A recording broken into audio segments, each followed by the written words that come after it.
Mitch Albom is an internationally renowned and best-selling author, a journalist, screenwriter, playwright, radio and television broadcaster, and to top it all off, he's also a musician.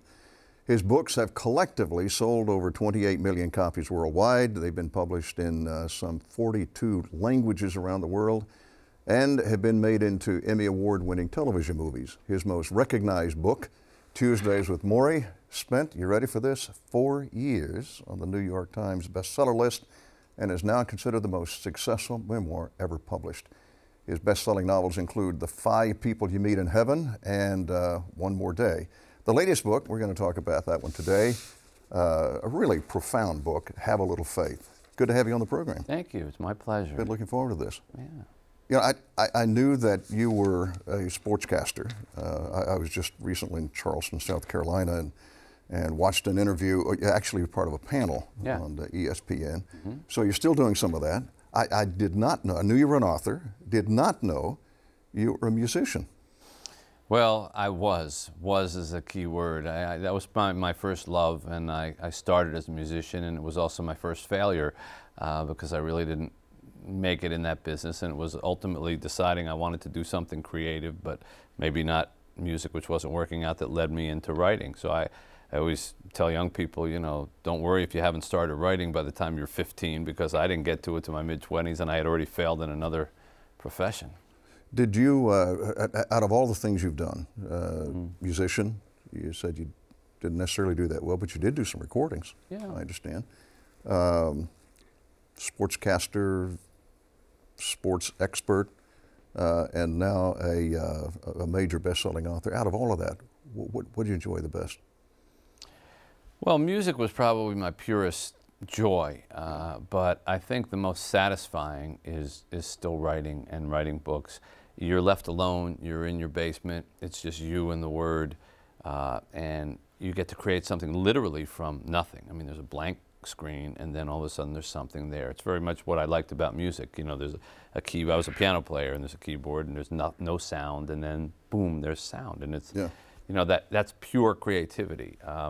But it's hard. You know, book writing is hard, and when I finish, I usually feel like sleeping for a year because it takes a lot out of me. At least my books, I try to only write them when I think I have something significant to say. I don't churn them out. They don't come out every year or whatever. As opposed to a lot of authors that their goal is to crank out books. And I don't blame them. I mean, that's their job, and their publishers want them to, and mine does too. Believe me, they ask me, you know, put them out every year. I say, I can't. You know, they have to mean something to me. I can't get the energy to write them. So I wait until they matter to me, which means I publish slowly. Mitch, when you have one book on the New York bestseller list for 4 years, you don't really have to write a book every year. It bought me a little time. Yeah, it can buy a little bit of time.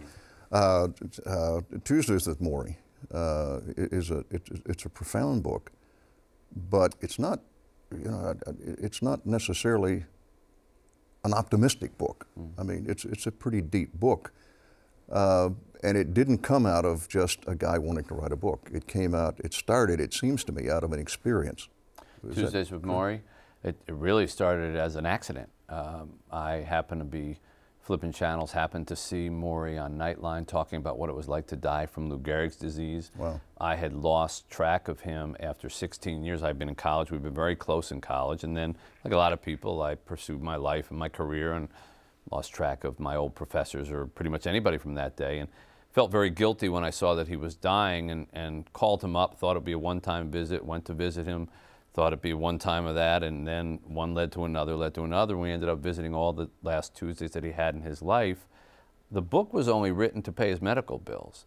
I mean, I always laugh when people say, oh, it was bound to be some kind of success. First of all, most people turned Tuesdays with Morrie down. When I wanted to try to help him pay his bills, he had these enormous bills he couldn't afford to. I went to every publisher in New York. Most of them said, not interested, boring book, dying, you're a sports writer, you can't write it.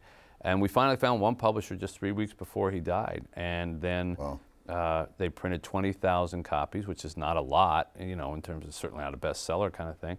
And I thought we'd be lucky if they ever sold those. And now, years later, it became something that I never could have seen. So accident is always the word that first comes to mind. So really, you weren't writing a bestseller. I mean, you weren't thinking about a bestseller. You were going to help a friend. Did you have any comprehension at all that that book would do that well? No, none. And I think that's probably why it came out the way it did, to be honest with you. Huh. I wasn't aiming it to be some kind of bestseller. I didn't know how to write a bestseller of that nature. I'd never done it. In fact, the book was supposed to be 300 pages. And I just wrote the story of what happened. And I kept saying to myself, just keep it simple. It was a beautiful, profound visit with a man who was dying, who told me what was important in life now that he really realized he was going to die. You don't need to embellish that with fancy writing and six-syllable words, and just keep it simple. And so when I finished, I sent it into the publisher, and I didn't do the word count on it, and it was supposed to be a 300-page book, and they came back and they said, well, you realize this is like 160 pages? And I said, really? I said, because I don't have anything more to say. And fortunately for them, they made the book smaller, which made the pages a little longer. It still only was barely 200 pages. And those have kind of been the size of my books ever since. So I've become comfortable. To me, that's part of the success of them. Yeah. You don't have to spend a lot of time in them, but at the same time, what you get out of them, what you walk away from is profound. Thank you. To be in sports, I mean, that's a pretty high testosterone type of thing. And so you need somewhat of a type A personality. Which I assume you have. You've been very aggressive in your career, and in fact, you talk about that in your book. And yet, you started spending Tuesdays with Morrie. Was that tough? Was it difficult to, first of all, to make that decision, or did it just kind of happen by osmosis? I mean, to spend that kind of time with a person is not what normally happens with a type A personality. I think what happened was because I had known Morrie at a time in my life when I wasn't a type A person.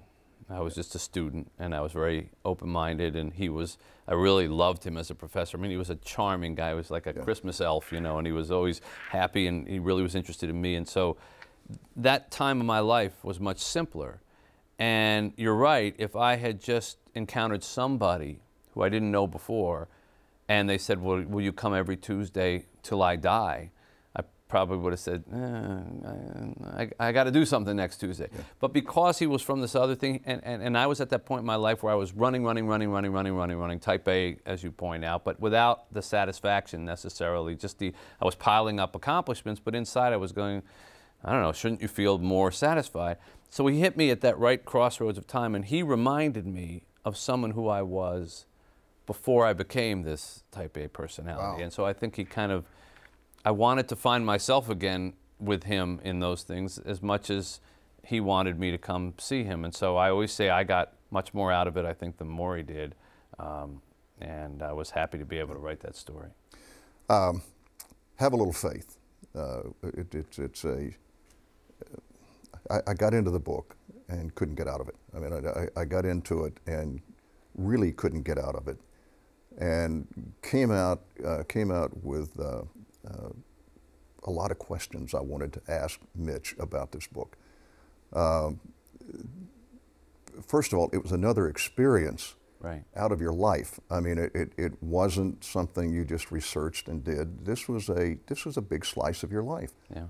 8 years. With your rabbi, the guy that was on the pedestal most of your life, and with a guy you'd never met before who was not really on anybody's pedestal for that matter in Detroit. Inner city ministry, a guy that had a criminal background and had become a Christian, had found Christ, and all of a sudden the guy's life has changed and he committed himself to some pretty deep experiences in his own life. Yeah. Two totally different people. Why? Well, it was the two totally different people part of it that I thought made it an interesting story. It began with the rabbi, as you point out, of my childhood synagogue, who I had known my whole life. And when you're right, when I was a kid, I was terrified of him. I ran the opposite direction. He was the man of God, and I was convinced that he would just look at me, and even if I hadn't done anything wrong, he would find something and wag a finger at me. I used to hide in the mop closet, I remember, in the synagogue just until he passed, because I was so afraid of him.